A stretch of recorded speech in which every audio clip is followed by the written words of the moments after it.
What makes one car different than another? Shout it out. I'll go first. Color. Brand. Yeah. What else? Design. Engine. Footprint. Carbon footprint. Yeah, that's a good one. All right. Autonomous driving, yes, you have been spending the day in the connected mobility cluster. Very good.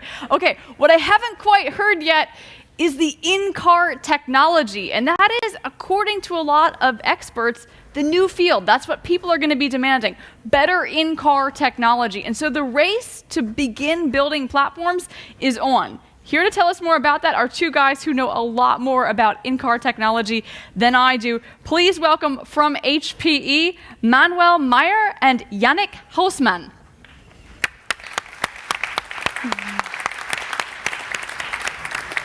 Hop on up, guys. Thank you. So, hello everyone. First of all, thanks a lot for having us here at the Code and Nunu Festival today. We're going to talk about the platform revolution, or what we actually call the new engine of success in the automotive industry.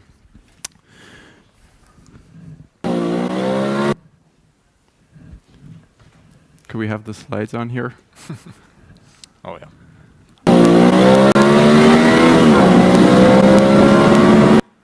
Okay. Before we really start, we're going to do a few questions here. Who has ever heard of platforms?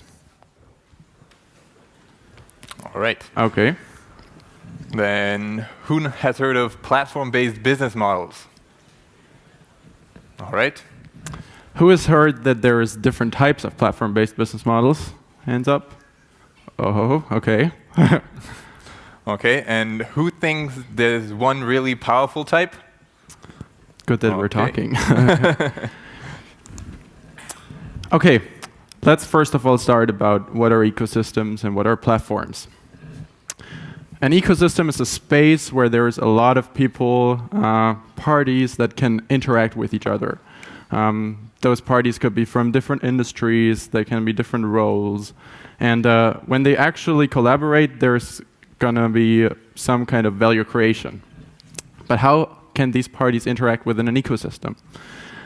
What they actually need for this is a tool. And what we call this tool is a platform or a platform-based business model. Well, there's different types of platform-based business models, and we're going to talk about them right now. On the one hand, there's a platform-based business model, which is kind of like a marketplace. The platform owner is an intermediary between different parties. So if we look at Airbnb, for example, there's one side of parties that have some space to rent out apartments. This is the offering side, and then there's people that travel around, look for an accommodation, and actually look for something that is maybe cheap or something which is more like local style. And Airbnb actually tries to connect these two sides with each other, so they're acting as a service broker, and we call this type of platform the multi-sided platform. But actually, a platform doesn't have necessarily to be to connect between providers and customers and ease their interactions and transactions. But a platform can also be the technological foundation for a business model. So let's take, for example, a quick look on the business model of Raspberry Pi. Raspberry Pi actually builds the technological foundation for many companies through open interfaces, through development kits. It involves complementers to create innovations upon the platform, be it new accessories like sensors, cameras, antennas, but it can also be new software operating systems to realize home automation systems, to realize music and lights players. I've even seen a cat feeding system automated, just realized on a Raspberry Pi. So you see this really creates new niches, attracting new customers who are then also required to come back to this underlying foundation, the platform of Raspberry Pi. Raspberry Pi is, so to say, a solution integrator of complementary independent innovation, and this is what an industry platform is about. Okay, so now we've seen two types. On the one hand, more the multi-sided service broker kind of platform. On the other hand, the platform that provides technology, which is called the industry platform. Now there's a third type, which is actually the combination of these two kinds. So if we look at Android, for example, Android is also a platform leader that provides technology to the external ecosystem. In this case, developers. For example, through development kits or through APIs that can be integrated into applications that give access to different services, like Google Maps, for example. In this case, however, the platform leader, which is Android, takes back control about the solutions that are built on top of the platform. This is through, like, for example, the Google Play Store. So Android actually provides the possibility for the developers to also matchmake their offerings with the customer, in the end customer, which has an Android phone. So through this, it's more like it's not a service broker, it's not a solution integrator, it's more a solution orchestrator.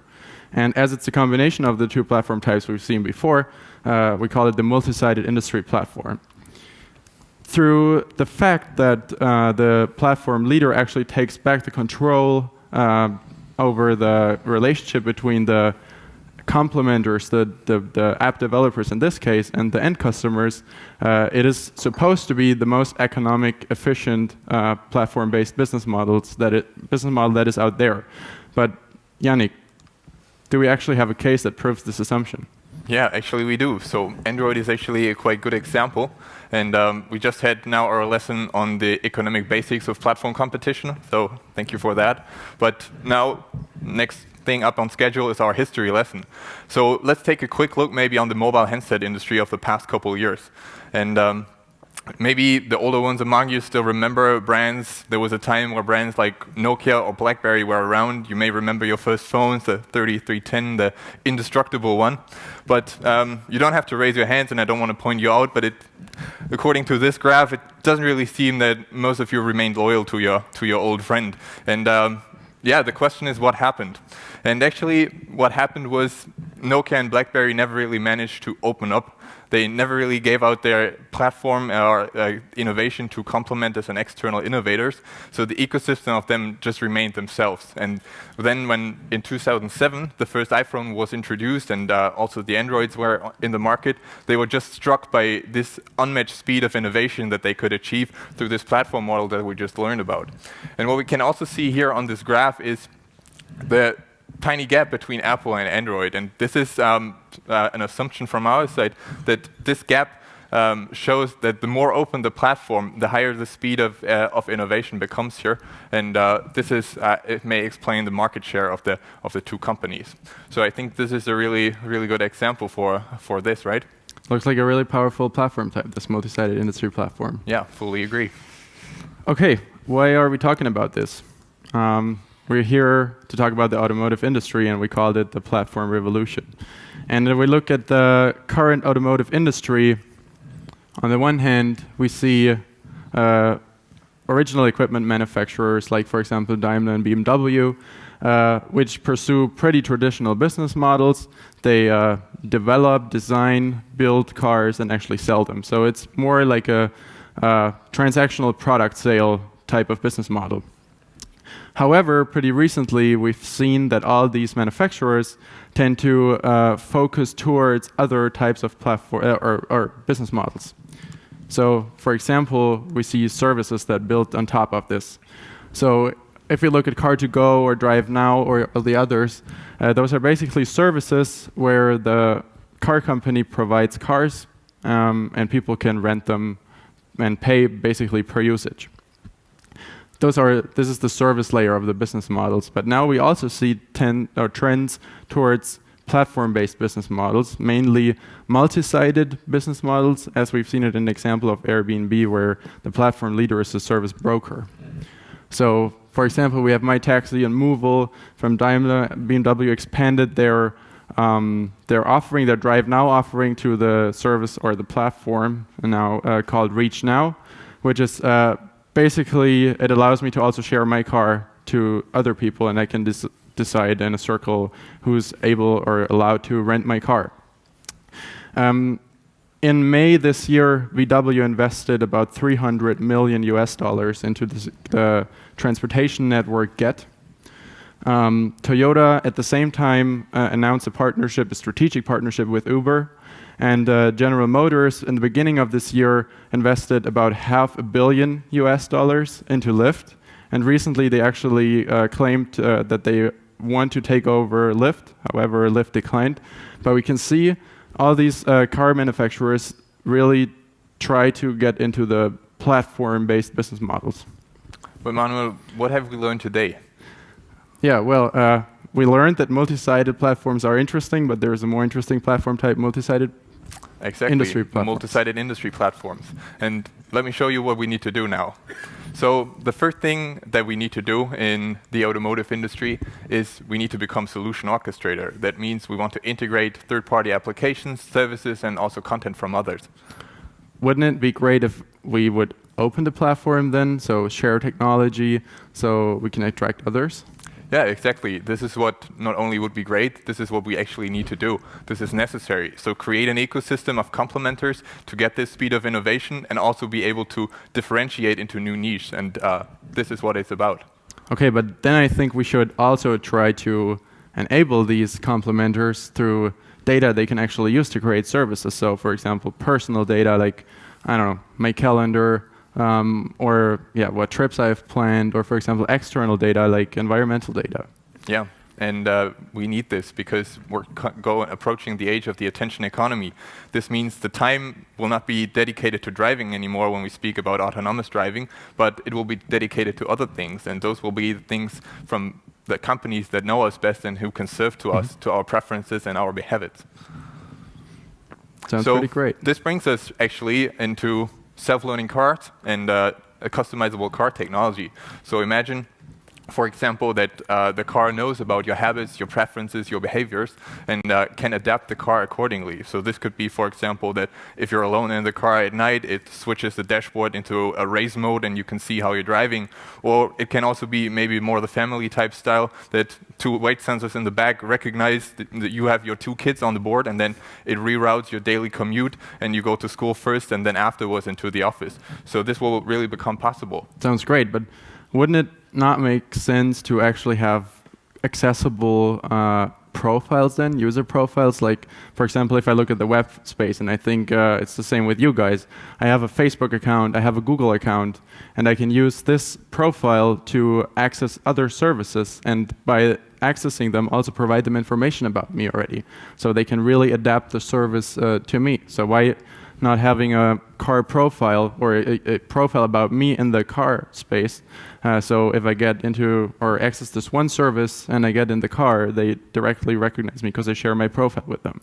Yeah, we really want to share the data with our complementers. This could be, for example, in intermodal solutions. A lot of people talking about this big term, intermodal solutions. And to do this, for example, how would it be if the companies could access my calendar, my personal calendar, and I'm stuck in a traffic jam in my car, there's an appointment coming up, and the car already knows you will not make it if you stay here in this car. So what would you like? What would it sound like if we'd say, hey, there's a park and ride coming up, I have reserved a parking spot for you, and there's a connecting train ticket for the tram on your smartphone, and you get from me the last mile navigation through Google Maps, for example. Wouldn't that be great? That'd be amazing. Yeah. But then I think it's also important to kind of break with this driver centricity we have right now. So if we look at what the services focus on right now is the driver, but we also heard it multiple times today already, there's autonomous driving up, and this trend will not stop. And then we might not have drivers anymore, but we have passengers, so we should maybe look at the passengers that travel with one car. And then we have the intermodal solutions, as you just said, so there's various different transportation systems I'm using. So why don't we just look at travelers in general in the future and create services for travelers? Exactly, and you want to maintain the user experience throughout the entire journey, and this will become even more important. So Great. I think the time is running out, and we need to wrap things up. So let's just summarize this. The platform war has already started in the automotive industry, and friend or foe is still a question that we have. And the problem is we don't even know all players in the game yet. We've also seen that there's still much more potential to unlock. Right now we are at a platform type multi-sided platforms with Uber and all these, but we've seen that there's a way more powerful platform-based business model out there, and we should really address this potential. Yeah. And we need to build platform-based business models. We want to nurture our ecosystems, integrate external complementers, and then really build a holistic solution for joint benefit. And we've seen there's a lot of changes in the way business models are in trend or are used right now. So it's really important to constantly assess the current business model, to look into what options are there to innovate my business model, and to really to keep innovating the platforms and the business models. Yeah. With this, we would like to conclude. Thanks a lot. Yeah, let's see what our platform startups have to say today. Thanks a lot.